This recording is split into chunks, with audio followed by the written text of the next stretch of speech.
So in the sideboard, he has have 2 one Jupiter Faints, main? Does he have 2 one Ooze main? in the sideboard, Spell Strike in the sideboard. So not a ton of stuff coming in to help him, but he just can be pretty fast. And so we started the game with Leaf Palace, revealing Heritage Druid, playing Heritage Druid. Yep. And then a Goblin Guide off of a fetch land from Aaron. Pretty standard starts for both these decks. It looks like Aiden's hand's a little rough. I think he is missing another land.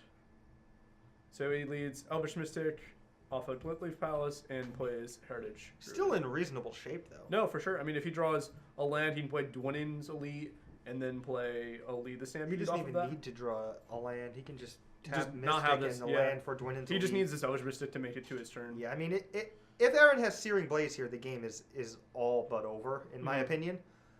I wouldn't even hate firing off a bolt on one of these guys. I would main phase Boros. I would kill that Elvish Mystic with literally anything. Yeah, If it was kill like, this card deals 5 damage to target creature or player, I would kill the Elvish Mystic. No. Because the chances that you win the game when you kill this Elvish Mystic are ridiculous. Right, especially because the opponent mulliganed to 5 on the play. Hey, Drew, lead the Stampede. Yeah, and I assume that... I mean, we've seen... Dwynen's Elite into lead the Stampede, and all of a sudden this game has spiraled out of control. Yeah. It's possible he doesn't cast lead, though. He might just cast a Lord. Or Azuri. He has Azuri in hand, I think. No, I think it's just lead, Shaman of the Shaman Pack? of the Pack. Sure, then it makes sense to cast lead. So here. he goes with lead. 2 Aiden's- copies of Nettle Sentinel and 2 copies of Elvish Mystic. That's a good find. Wow. Now Now Aaron really now needs to you kill need the to kill the Heritage Heritage Druid. Yeah, exactly. So Aaron draws Inspiring Vantage. I think he has a bolt in his hand, and he's going to have to waste a bolt somewhere on one of these creatures. Yeah, he bolts the Heritage Druid. If he drew Inspiring Vantage, he elected to not bolt Mystic last turn. Right, he Boros Charmed instead. And Aidan finds a Horizon Canopy off of the I think it's possible the best play last turn for Aaron would have been to just like not cast Boros Charm, just attack, say go, and then when he casts Dwynen's Elite, respawn by bolting Heritage Druid. Right. And then you get a whole nother turn. Mm-hmm. So But Aidan, now, this is what we call snowball. yeah, He's going to get burned out by so much damage from the Shaman. Shaman. He can make 4 mana right now. Did he draw Cord? Nope. No, the Heritage Druid got killed, so he can't. Oh, he bolted it. Oh, my bad. So Yeah. Aiden's kind of stuck. He only has he'll have 5 mana next turn, but he keeps coming in with the Goblin Guide. I Probably think block with Dwynen's Elite. Yeah, I here. think you just snap off the trade here. Yep. And Aaron has a Skullcrack, but a lot of lands in hand seems like. Lava Mancer's going to do some work, though. Yeah, Lava Mist will be good. Oh, he revealed a Eternal Witness off the top. That's pretty nice. It can go get the Heritage Druid again. And go basically off. Yeah, I think he's a mana short this turn of doing it, just because the Eternal Witness isn't an elf; it's a human, so he can't like tap the. Tap. Eternal Witness is not an elf. It's a human. It's a human shaman? Yeah. Oh, wow. Yeah. Why, it just kind of looks like an elf. It looks like an elf. Listen, Kevin, I try not to profile, okay? So he'll be a mana short on picking up Heritage Druid and casting it to be able to use the Nettle Sentinels for mana. So that'll bottleneck him this turn, but I think he's going to be in an okay spot. But with the Grim Lava Mancer in play, Aidan is pretty incentivized just to hold on to the Heritage Druid so he can tap it for mana. Got Heritage Druid back off of Mystic Palace Canopy, and then cast it with Mystic, and then had Mystic Heritage Druid Elf Warrior token untapped, and then he would have been able to go off because he could play Sentinels and then play everything off the Sentinels and blah blah blah blah. Mm-hmm. Think, because then he can like lead with 2 Sentinels and whatever. So he gets to add a Dwynen's Elite now, which is basically mana neutral. And all the things I was theorizing don't matter anymore because he's just playing a million things for free, and Right, he just drew the game Dwynen's is Elite. just like. So now he gets to go. He has 1 mana floating. He can He's tap his still- 3 guys, play his other Nettle Sentinel, and then lead after that. He's still dead to top deck Boros Charm. Yep. Yeah, Aiden's he's only at 9, and we know Aaron has Skullcrack in hand, so it puts him at a virtual 6 and then a virtual 4 off of Grim Lava Mancer activation. Yeah. Well, Aaron just has to cast Skullcrack right now. Mm-hmm. And then Pray for Boros Charm off the top should do it. It's possible that Aaron can just live another turn too, though, right? Yeah, now, oh man. That's a lot That's a lot of those. Hello. So Dwayne's Elite is mana neutral again, so you can play the Dwayne's Elite. We're just like trying to figure out what's going on. Why are we even bothered? We have no idea what's going on. Yeah. So he gets to play Elvish Archdruid here. Yeah. So it's safe to say that this Archdruid is functionally free, as both Sentinels are going to untap. Yeah. So then, like, when he casts, and he's going to be able to run it back with another free Elvish Archdruid. Yep. Yeah, he's just exploding, but it's like, it's possible that he doesn't even get another turn. Yeah. I mean, it's safe to say this is Aaron's last turn. He's going to need to. Absolutely. I mean, Aaron knows. Charm here. Aidan has double Shaman in the pack. Aaron knows about one of them. But. And Aaron has 4 lands in play and 2 more cards in his hand. Aidan has to feel like he might be dead here. For sure. Aidan falls to 6 off the Skullcrack. And Mountain. Aaron drew a land for turn. He had and just can't keep up. 7 lands. It's a lot of lands from Burn. So Aidan takes that game down. Off a mulligan to 5. Wow. Huh. The deck mulligans really well. It does mulligan really He's well. definitely mulligan to 5 and crushed me many times at locals. His like draw was pretty good for the mulligan to 5 because he has like Lead the Stampede to kind of get it back. Like he drew like 7 cards off Lead the Stampede. So what are we going to see here? We're going to see the 2 Searing Blazes come in for sure. Mm-hmm. Lightning Helix might even come in. Yeah, Helix seems fine. Path to Exile will probably come in. I don't know how I feel about that. Well, I think it's you an just answer want to Ormondal, and you really, really don't want their lords to live. And you really, really don't want their mana creatures to live because your deck is so good at knocking them down. The problem though is if you like ahead. Path as Heritage Druid, it's like, okay, like I got some of it. I mean, they're obviously Heritage Druid was insane, but like I think there's a lot of draws too where like I don't think you want to dilute your deck with paths. Well, the goal is to double spell on your path turns, right? You don't want to path. You don't want to path on turn 2. Well, the thing though is like because Aaron's like permanent sources of damage, like Goblin Dart and Swift Spear, they're just going to get blocked or traded with. So I think he has to try to like think he's going to have to cast a lot of burn spells, like Lava Spike style, him out. And I think drawing the path as like a dead card could be pretty tough. See, I actually think when he has pressure, that the creatures are extremely important. I mean, it depends. Like Kevin or Aidan just has a ton of stuff to just throw in the way if he needs to. Yeah, but like that's just, like, generally block, good. chump. Like much like Legacy Elves, if you have them chump blocking, you have them where you want them. No, I agree, but like he can just like trade a Nettle Sentinel or something. Do you know what I mean? Yeah. There's just so much. There's so many 2 toughness things that just trade, like with like Goblin Dot. It's just like I think that you don't want to bring in the path just because then you have to bring out the creatures most likely or trim on creatures. So it makes it where it's harder for you to put together 7 cards to kill them. All the creatures on the play. I think that any ones you draw in the first 3 turns will be worth a card. Because remember, they only have to get like 3 damage in to be worth a card, like Philosophy of Fire style. No, I agree. So I mean, on the draw, I think you have to cut some of them. Yeah, you do. You probably do. It'll be interesting. I don't know if you can ever win just like pointing spikes at their face, though. Like, I mean, Searing Blazes are clearly, like, the best cards you have. Yeah, Searing Blaze is obviously insane. It's unfortunate that Aaron doesn't... He only has 2 Searing Blaze main and 2 in the side.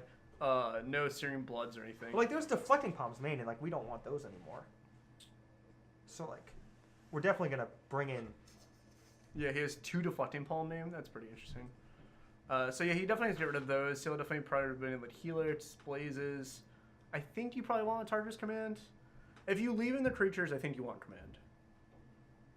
Probably, like I assume so. I don't think you want command.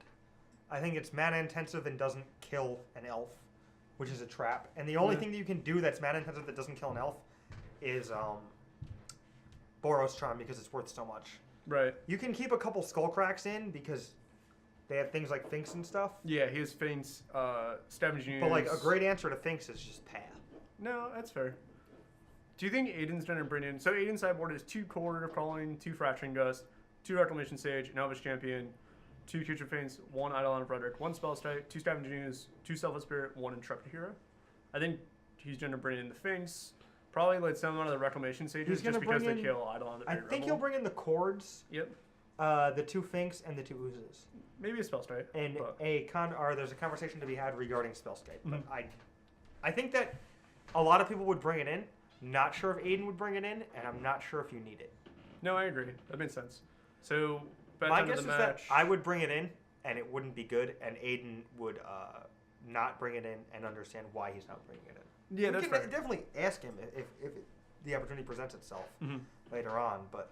I think you want Spell State just because it turns off bolts on your creatures. It's also a very good proactive answer. Well, not proactive, but it's a fine answer to Grim Lavamancer. Like, it turns off bolts on your creatures, but, like, at the expense of 2 life, and, like, you spent 2 mana on Spellskite. No, I see what you're saying. Like, there's so much redundancy within his deck that, like, he almost just wants, like, to play 2... I mean, a lot of his draws, like, the last game, if Aaron had another answer for Heritage Druid, Aidan can never win, right? Yeah, he probably can't ever win. So, Aidan, unfortunately, mulliganing to 5 again here.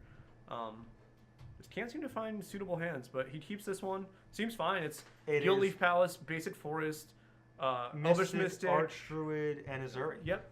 His hand is insane. Yeah, it's a very solid 5.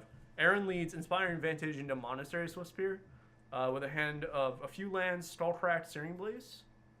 The Searing Blaze is going to be gross. This is interesting for Aaron. He drew Eidolon the Great Revel, so he has a choice between... I just he's just trying to play the Eidolon. I think you play Eidolon here because the window in which it's relevant is rapidly decreasing. Yeah. And I think that Searing Blaze is going to be good on anything he plays this turn. Literally anything. Like, if he just plays, like, Dwynen's Elite, you just kill the mana dork. And now, like, he's happy that he got to trade the Searing Blaze for 3 mana instead of 2 mana, or instead of 1 mana, which would have been the other option. Mm-hmm. So the Searing Blaze here is insane. Another creature? He was fiddling with 1 mana. So Wooded Foothills, crack, dropping. But he has another Swift Aaron down to 17. Insanity. This is kind of the draw that Aaron... This is how Aaron wins this game, I think, and I really like the creatures again on this draw. But I mean, it's going to be slower on the draw, obviously. But another Swiftspear. Yep. Man, Plus Swiftspear and a Searing Blaze. Ridiculous. So this is going to drop. The Blaze alone drops into 13. Minus 6 is 7. So Aiden's going to fall to 7 after this attack.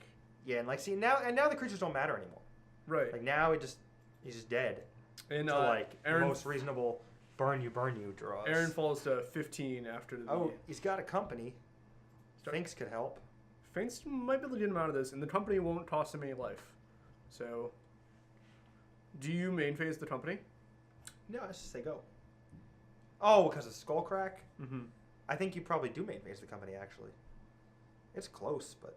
I think you would kind of have to. It's not a stone whip. Also, if you hit Dwynen's Elite, you don't want to get your Mystic bolted in response or something. Yeah. Or Blazed. I don't think you're ever really be able to beat any of those cards. You're not really going to be able to beat another Blaze, that's for sure. Right. So, the Shaman of the Pack, Elvish Mystic come off the Collected Company. The Shaman of the Pack shoots Aaron for 3, knocking him down to 12. It said that Aaron was at 1,512 life. That's a lot. That is not the case. So now we've got... this That's just lethal. lethal. Yep. Two leftovers plus 3 damage is 7. Just lethal for Aaron. That's kind of the game the 3. formula. On And the look, play. creatures were good on the play. Vroom, vroom. I told you. I said it. I don't want to come on the draw. That's where I'm at. But Well, let's watch his hands. Let's see if he boards them back out. Aiden had your head is in the way. Oh, sorry. I move this way. You're good. Just move closer to me. Oh. Daddy. Oh god. But sexual harassment on camera. No. Aiden didn't have the spell strike. Oh, thank you.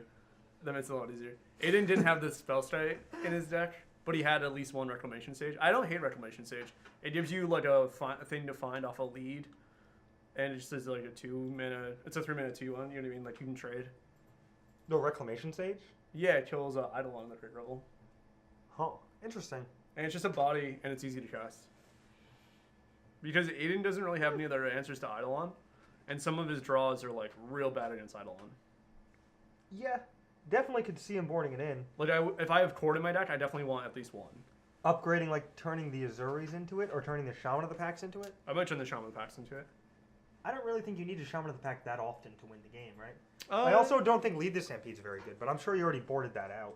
Yeah, I assume he boarded that out. He might leave 1 in or something, but like you don't really have time to do things with your mana that aren't playing big creatures. Yeah, you really just need to get on the board. Yeah. I'm not sure. I don't know if he brought in the Cords, though. Cord, I think you just kind of Have to, just because Kitchen Finks is so good. Is there like a better cheap green life gain creature you can play than Finks?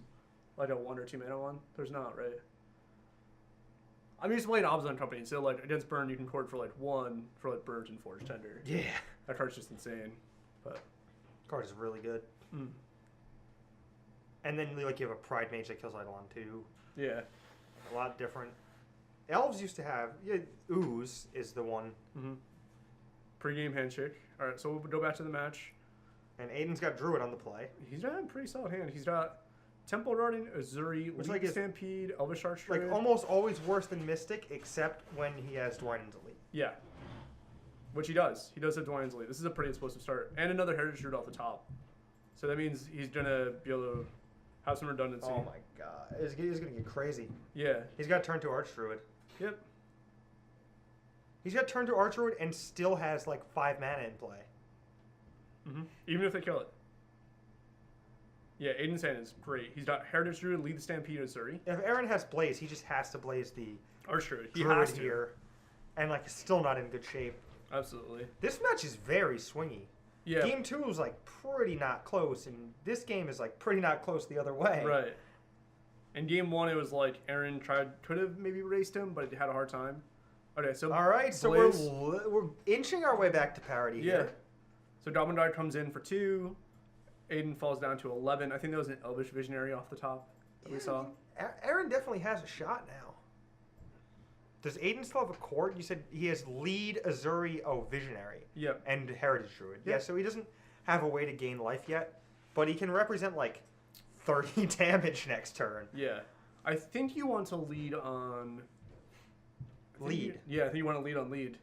Start with Try Lead to find, Stampede. because it's any creature, not just elf. So try to find a Kitchen Finks or a, Right. He can't cast the Finks this turn. So he's gonna go ahead and Elvish Visionary. He's not sure yet. Let's see. Oh, so he thinks if he leads into Ooze, he doesn't want to have it without mana up. So he's going to cast that because it's a free roll. Yep. Into Lead, I think, or maybe into Azuri? He could go Elvish, like, if he's not planning on trading, he could go Visionary, see what he draws, and then play Heritage Druid off those last mana. And then make another He already played the 3. second Heritage Druid. Oh, okay, I'm sorry. He just did it with No, you're right. Temple You're, right. Guardian. You're absolutely right. Definitely. I don't hate Azuri here, honestly. Shaman the pack. That's not a great one. It's weird because now he didn't draw a 1 mana elf, so he was unable to play a second thing, so he wasted 2 mana that turn. Mm-hmm. Yeah, I don't hate going to Azuri, leaving up your green source. Yeah, I really like that actually. Because then you need to run the There's Dwayne's a reason why he block. didn't do that though. I'm not sure what it is, but he definitely thought about it and didn't do it. Yeah, I think he just didn't want his Azuri to get killed. Ooh, this puts him in a really tough spot. This is where he gets punished for not leading. Well, he just blocks. He just blocks, and now I think that like, if nobody casts another spell, it probably favors Aidan, right? I mean, Now he can just cast like 4 and larger mana. Oh, it's just Drew Collected Company. Collected Company off the top is insane. That's Wow. real good. Very good draw for Aidan. This is going to let him get around the Eidolon, not taking any more damage. Oh, he Float does- his mana, so now he can even... Oh, you gotta cast it. Oh, maybe you don't have to cast it now. Maybe if you're gonna wait, you gotta wait, right? Yeah, I think you just gotta wait. You're pretty... I don't know. I think I would main phase it, but I'm just like... I would probably cast it right now, just so I can like. Like, what if you hit, like, another... Like, you... Because if you hit it, then you can maybe lead. If you hit, like, an answer to Eidolon, and then... Yeah. Or, like, even just, like, a life gain spell. Aaron's got 4 lands, which is probably a little bit more than he wants. His hand's He's got 7 points of burn though. He can. Boros Charm, Skullcrack. What's the other card in his hand? Monsters Whisper? And Yes. Bloodstained Mire. So end step company. Oh, Oh, the Sage. nuts. So he gets he can hit Scavenging Ooze, Reclamation Sage, Elvish Archdruid, Shaman of the Pack. I think it was He that. chooses Scavenging Ooze and Elvish Archdruid. Okay, that's interesting. He just doesn't care about this Eidolon anymore. He could have had an answer to it, but he just wants all the mana in the world. There's gonna be a ton of mana, so he might be able to Azuri this turn. And then Aidan moves to gain a life. Aaron stall cracks. Aidan falls down to 8. It should be 7, right? Oh no, 8. You're right. My bad. He was at 11. Yeah. So it falls down to 8. Misses, doesn't gain the life because of the stall crack effects. Did he draw another skull? No, his hand is Land, Monastery, Swift Spear, Boros Charm. We're not gonna cut it. Aidan's got some nice 7th edition. It's a strange play. Linwerolf. Yeah, I don't love this. You're just dead right now, possibly. He just put himself to 6, right? Yeah. I think the problem... man. Aidan's got to be careful here. Do you just forget about the Eidolon? What is happening? Did they both forget about the Eidolon? I'm very confused because Aaron never pointed to it. Yeah, it's possible they just both forgot. And Aidan just kind of snaps it off. So now that Elvish Archer taps for 6, maybe they stopped because they're thinking about whether or not if the trigger's allowed to go on the stack now. I don't know. I'm not sure. We'll maybe see. Not. It looks like Dan is over there and he's not. Yeah, he's not doing anything. So I think they just missed it. Aidan has Elvish Archdruid that can tap for 6 mana. So he can play Azuri and then Heritage Druid to make 3 more mana. So it's 9 mana total, which is enough for Azuri to overrun. I think he tapped 1 too many creatures. Is he attacking? I don't understand what's going on. Is he attacking?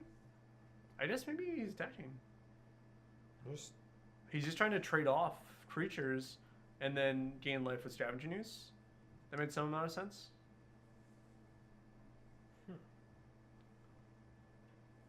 Let's see. So if Aidan had not played the Llanowar, instead plays... He definitely missed it because he's still at 6. Yeah.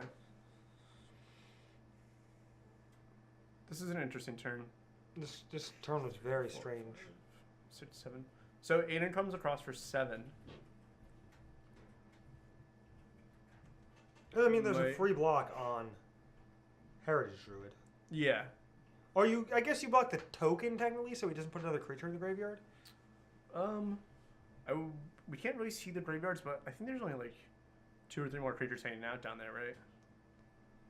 There is Elvish Archdruid, an elite, it looks like, and a druid in the graveyard at least. Yep. So you can gain 2 to 3 life. I think you just want to clear the Heritage Druid, just in case, just because of the volatility. But I think there's arguments for both. He's leaving back the Heritage Druid so he can just tap it for 10 mana and gain a bunch of life or whatever. Yeah, the Elvish Archdruid, yeah. I feel I wonder if he had lethal this turn. Oh yeah, no, because their Archdruid makes them bigger, so that's. Oh, they're all 2/2s. Okay, 2, 4, 6, 8. I just forgot about that and tunneled on the mana ability. Yep, no, so you're right, absolutely right. So the Elvis come across for 8, knocks Aaron down to 8. Aaron has to respect that, blocked with the Eidolon. And now Elvish Archdruid is tapping for a bunch of mana. Aidan probably should have waited to post-combat as Llanowar, so Aidan take 2. And does he just have him... So he just has him dead, right? So Elvish Archdruid tap for 6. Aidan can play Azuri and then play Shaman of the Pack for 8. For exactly 8. But I think Aidan just has to be careful to not get punked out by a burn spell. But he has a ton of mana, so he should be fine. And that's a Shaman of the Pack for 8. Isn't it? Oh yeah, it's for exactly 8. And Aaron has a Boros Charm, but that's it. Yeah. Yep. Aidan takes it down. Was that 2 mulligan to 5s? Looking for fun, informative Magic the Gathering analysis? Look no further than Kirwan'sGameStore.com. Team KGS has the best writers and content providers this side of Kaladesh. Whether you're looking for standard, modern, vintage, tournament reports, or deck techs, Team KGS will give you the insight and analysis to help with your Magic game. Check out Kirwan'sGameStore.com weekly for new videos and articles and see why KGS is the best place in gaming.